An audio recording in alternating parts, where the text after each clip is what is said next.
Okay, in this video I'm having a look at the 2021 tech-free multiple choice questions and going through how to approach those.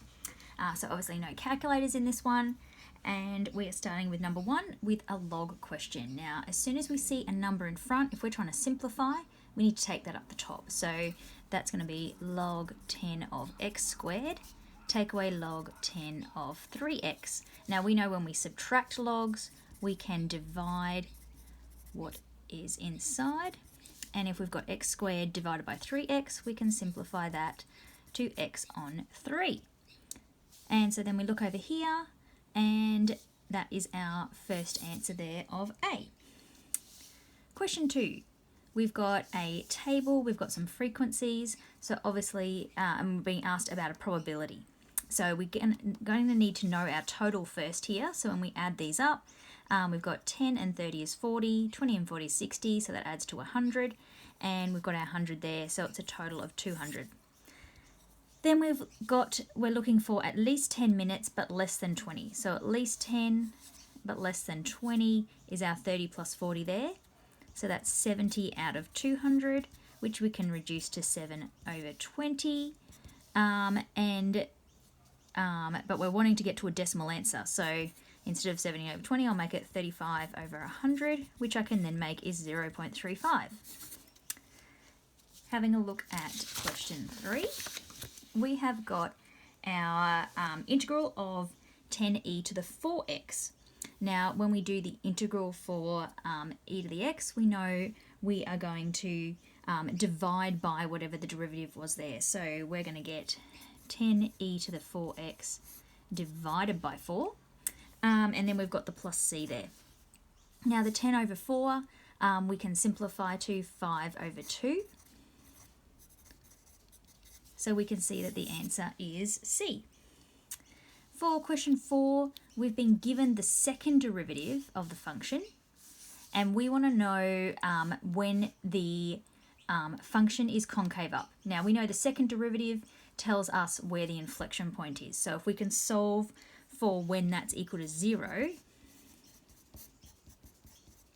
that can tell us what the inflection point is. Now the only way that we can get 0 here when we're dividing by something, we've got two parts here, that it must be a 0. So you could have gone through the solving and brought that over here, but then you would get 0 times 1 plus x squared would just give you 0, and then x must be equal to 0. So we know that's a 0 plus there are options over here anyway. So we know it's got to be around 0. Is it, so it can't be the ones that are equal to.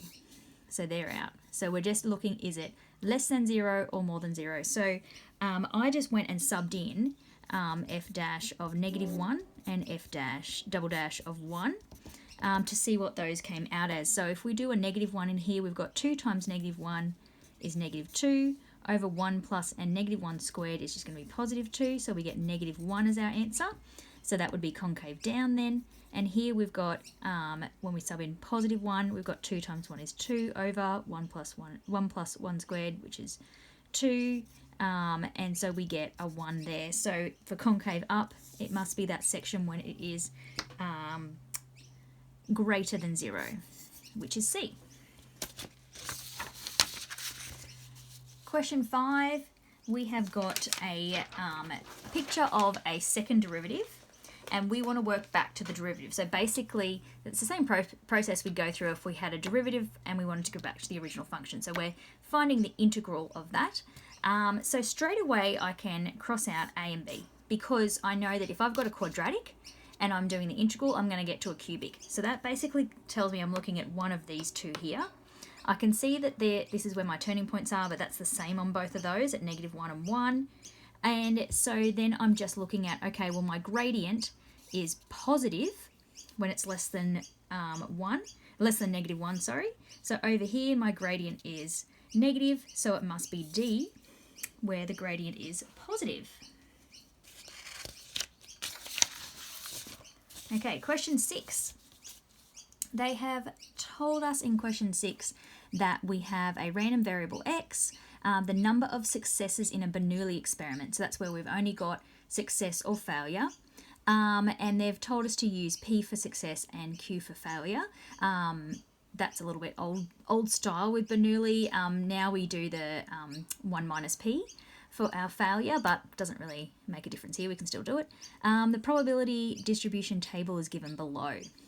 So when we see the way that I went through it was, I know that if I've got 0 successes, then that would mean that I would be doing my p to the 0 and q to the 4, and I would be multiplying that by 1, because that's in my Pascal's triangle. That would give me my combinations there. So I know that I've got 1 on 81. So what would I have as my fraction when it's raised to a power of 4 that would give me 1 on 81? Now I know, and I've been given some choices over there, so it's always a good hint. We've got 1 on 3 to the power of 4. That would work. So now we're looking down our line going, okay, our q being 1 on 3 means we've got A or we've got C. Now, when we've got 0, 1, 2, 3, 4, they've done 4 trials because 4 is our maximum number. So that means we know it's got to be A. Question 7. We've got the integral of 2x plus 3. So first we've got our 2x squared over 2 plus 3x. We can simplify that to just x squared plus 3x there. And we are putting in between 1 and 3. So I should use my box brackets there, sorry, 1 and 3. So then I have got 3 squared plus 3 times 3, and I'm taking away 1 squared plus 3 times 1.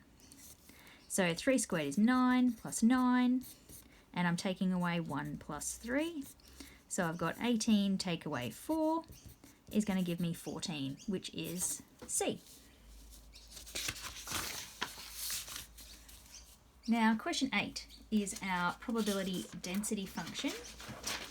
Now, we know that when we want to do the mean, we are going to put in an x there. So we've got x times our 3 over x squared, which will just become our integral of 3 over x.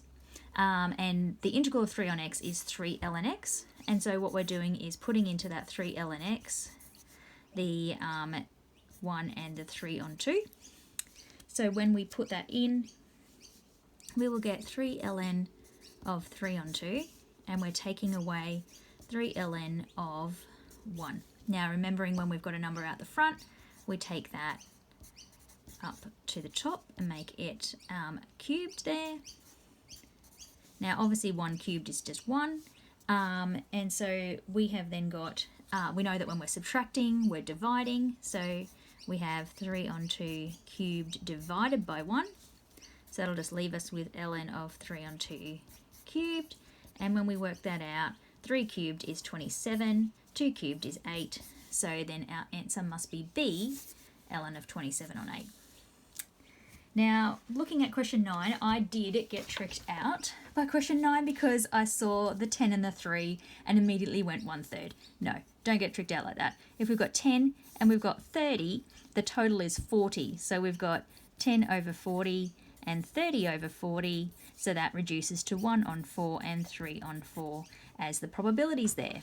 Now, if we want exactly 2, we can set up our Pascal's triangle if you don't know the numbers for that. So exactly 2 means we would be using the 3 out the front, and we would be multiplying that by, and we have got green apples, and our probability of green is 10, so we've got 10 on 40 squared times 30 on, I may as well use the 1 on 4 and 3 on 4 just to make it easier, and then that would be to the power of 1. So then when I do that, I know 1 on 4 squared is going to be 1 on 16 times 3 on 4. 3 times 1 is 3, times 3 is 9, 16 times 4 is 64, so I get 9 on 64 as my answer. Now, the last one we've got is question 10. We've been told that handspans of teenagers are approximately normally distributed with a mean of 15 and a standard deviation of 2. So I'm going to set up my little bell curve. I'm going to put my 15 in the middle there and then go up in 2s. So I've got 17, 19, 21, 13, 11, 9. So we've got the first group. So we want to see which bit would be the largest when we shaded it in. Teenagers with handspans that are between 7 and 11. So that's bringing it right down here. That's a fairly small group. 11 and 15 is this middle, 11 and 15, sorry, is here. And then 13 to 17 is this middle section here. And then 17 to 21 is this upper part here. So as you can see, that middle section of the graph is going to be your biggest. And so that means our 13 to 17 group will be the largest of those options. Okay, I hope that helps you with your preparation for your methods exam.